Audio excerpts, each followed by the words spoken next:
Good afternoon, class. Today we're going to begin really the meat of the course of Western civilization. So stick with me a little bit. Today is the election week um, Western Civ course. Okay. Now, the Olympic Games, which I discussed briefly last time, was thought to have begun in approximately 776 BCE. Only those people who either lived in a Greek colony, if you will, those ones that hugged the water, or were from Greece and one of the islands, were able to participate. They were considered sacred contests, of course, and they were considered to be honoring Zeus. And just since we still do them, I wanted you to just know when they started, and of course, they still go on. Now, one of the events in the Olympic Games was chariot racing. Now, you could say to me, well, horses are not indigenous to Greece, not at all, nor really the Middle East. They're from Central Asia, Mongolia, etc.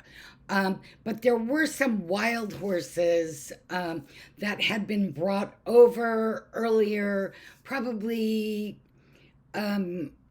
that were quite rare and of precious value, and they were domesticated slowly and used by both farmers and, of course, in chariot racing. And if you look at page 83 and 84, you can see two uses for them. One was chariot at the Olympics, the other was to use them in combat. Which is of limited use, really, in Greece because of the craggy nature of the islands, etc. However, the other ways in which they were used by the Greek aristocracy during the 8th century, the 700s, that was in warfare. And what I'd like to do now is introduce you to the warrior class. We've been introduced to the aristocratic class. Now let's discuss the warrior class in Athens, in the Athenian polis. The warriors, the army, the men in military were called hoplites. And you will see that their participation in the military and in society is really going to be one of the many stepping stones to the Athenian democracy, to opening up the Athenian system. Remember that their democracy is not quite like ours, it's quite small. Perhaps the voting members of the polis are maybe 20,000 men, no slaves, and no women. Okay. So a hoplite is the meaning of a hoplite is a citizen soldier. And they began to be called upon to defend their property and ultimately, in a more organized fashion, by the aristocracy to defend the polis. They needed increasingly, because as they got wealthier through trade and colonization, the Athenians in the Attic Peninsula needed a standing army or a standing militia, not just, like a group of ad hoc band of elite warriors. So accordingly, able bodied citizens began to equip themselves for battle and train alongside each other. These citizen soldiers, if you will, are going to become known as hoplites. Why are they called hoplites? Because a hoplon, Hoplon, is the round shield that each one of them carried. The shield, if you will, was the chief element in a panoply. You might have heard of all these words, but a panoply is the whole outfit that a soldier wore. That's their uniform, in other words. So we've been introduced now to a hoplon rather, which is the shield, the panoply that makes the hoplites. And from what we know from archaeologists, we believe that the hoplite outfit might have weighed as much as 70 pounds. It consisted of the sword, a spear, a short sword, a breastplate, a helmet, and sometimes even leather gloves or wrist guards. In battle, the hoplite stood shoulder to shoulder in a close formation called a phalanx. And of course, that's still considered a military formation. There were several columns across and several rows deep. Each of them had a hoplite. Each hoplite had a hoplon on his left arm to protect the unshielded right side of the man standing next to him.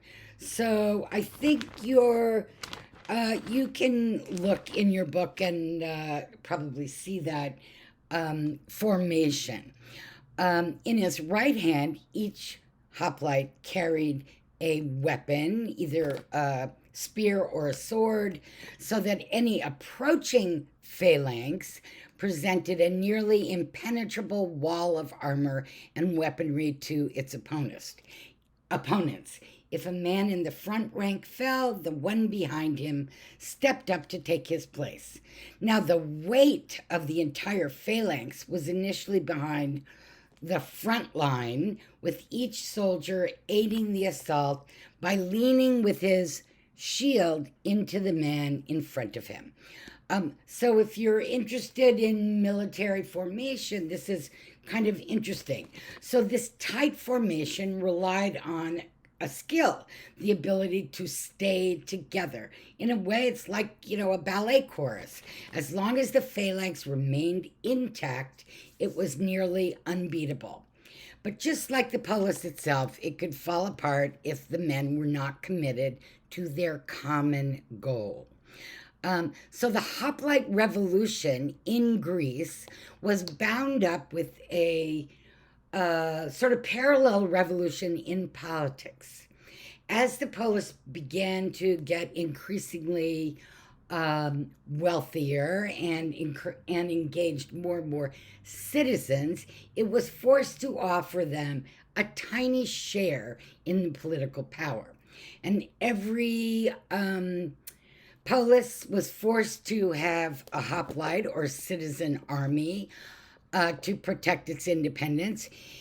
Any free man, not a slave, not a woman, who could afford to buy themselves a panoply, the uniform, could become a hoplite. And because the aristocracy depended upon the hoplites really demanded more political power, or else what are you going to get? A coup d'etat.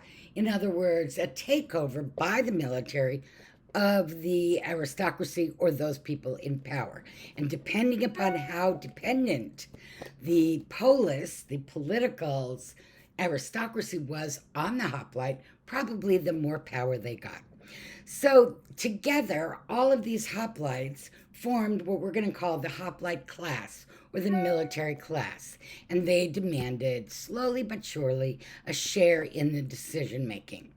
And they could also throw their weight politically behind one faction of the aristocracy or the other, the same way different groups in political power do today. Now, I just wanted to say something about that phalanx formation.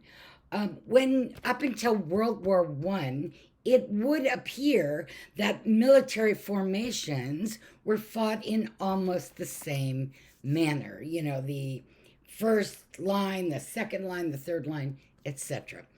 Okay, now let's go on to discuss the kinds of political structures that many of these poli had.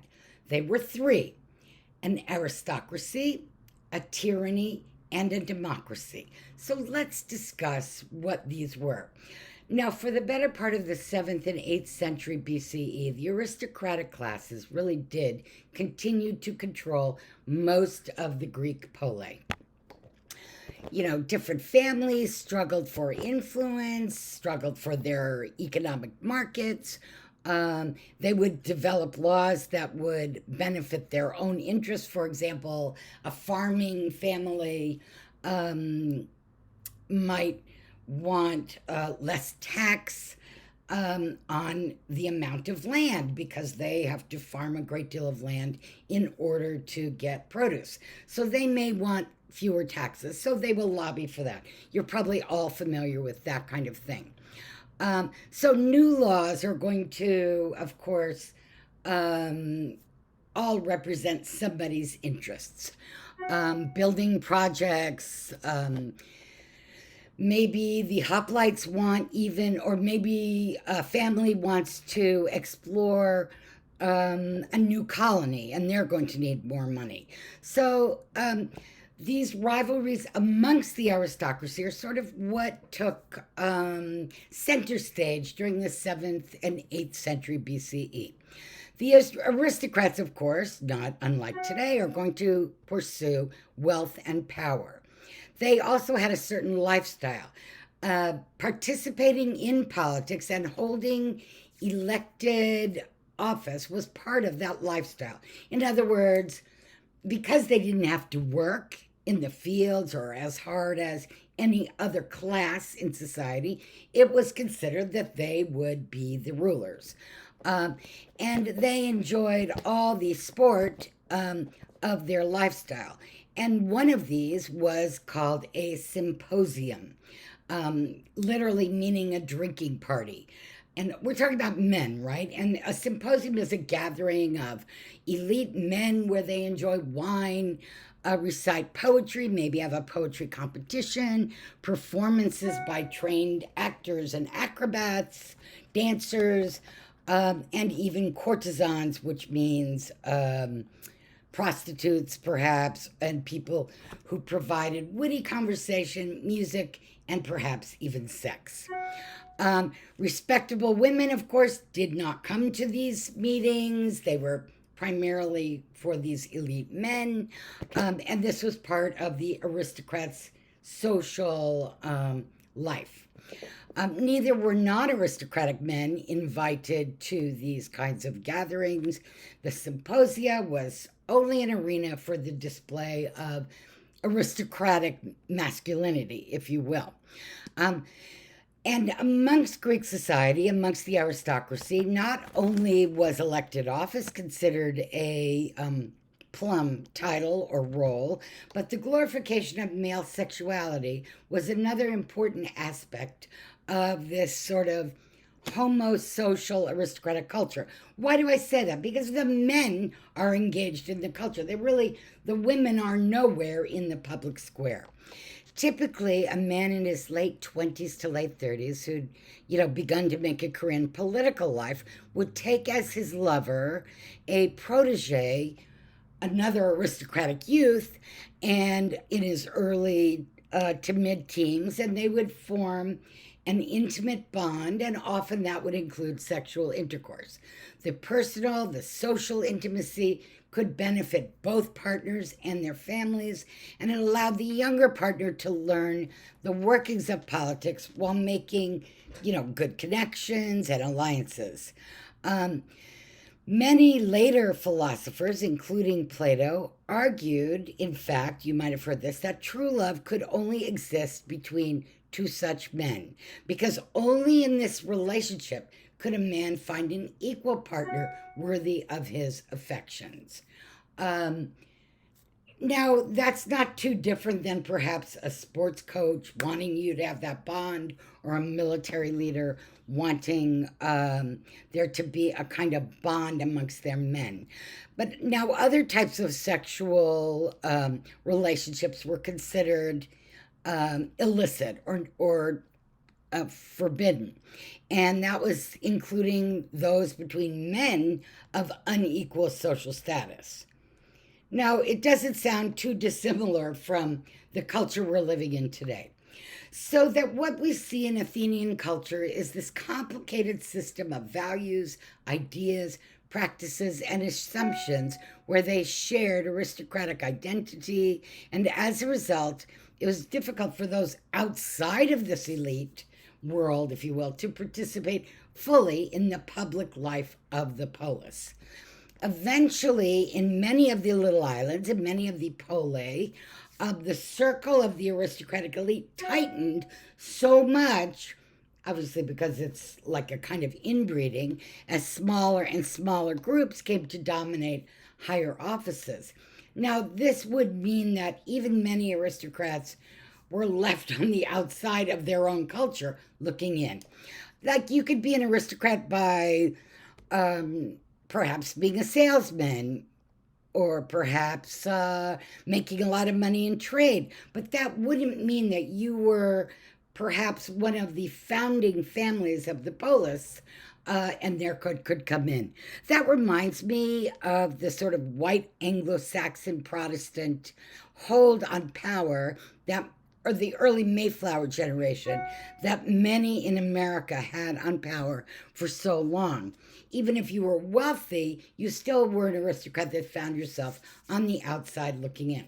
Now, needless to say, they're going to resent that they don't have political power. And eventually, so are the hoplites, the military, who is going to want a little more power. Now, occasionally, a single aristocrat with the backing of the hoplites and perhaps the money of other aristocrats would succeed in setting up some sort of alternative form of government. And this was called a tyranny. So the first thing I described was what? An aristocracy. The second thing I'm describing is a tyranny. This is when perhaps one aristocrat with money, backing of the military, would take over, and that would be described as a tyranny, the kind of government, and it's run by a tyrant. Now, in archaic Greece, in ancient Greece, a tyrant isn't necessarily an abusive ruler. For example, tyrannies often led the way to wider political participation by other elements of society. Now, they could be vicious, of course. They could be like a dictator, but a tyrant just means a strong single leader and their regime. It doesn't have to be abusive. Kind of reminds me of like what my dad used to say, in this house, it's a dictatorship, a benevolent dictatorship, a nice dictatorship. However, if the tyrant were to overstep their bounds or still not really increase participation for enough, there might in fact become a lot of instability in this state of affairs, because the original tyrant, for example, might have fulfilled the wishes of the hoplites at that time, but maybe 2 generations down the line, it's going to be their children, grandchildren, and they're going to have new demands. And this more broad participatory form of government is called a democracy. Now, rarely, because of the reasons I stated, a tyranny will last longer than 2 generations, because people are going to develop different interests and naturally want to expand the political base of power. When that happens and more people are let in, it is called a democracy. Now, remember, it's not necessarily like our idealized notion of democracy. It was quite different from the Greeks. In fact, Aristotle called democracy mob rule. Why would he do that? Because he claimed that it gave too much power to the demos, to the people, the neighborhood, the group. And it's a system too easily controlled by one faction or another, according to Aristotle. Our ideal of democracy is closer to what Aristotle would have called a polity, a political system, governance by the polis as a whole, and allowing more and more people to participate. Now remember, even in our democracy, slaves weren't initially allowed to participate, non-homeowners or landowners, and women were not allowed to participate either. So at first blush, it could look quite similar. Okay, let me stop here and I will complete the chapter next time.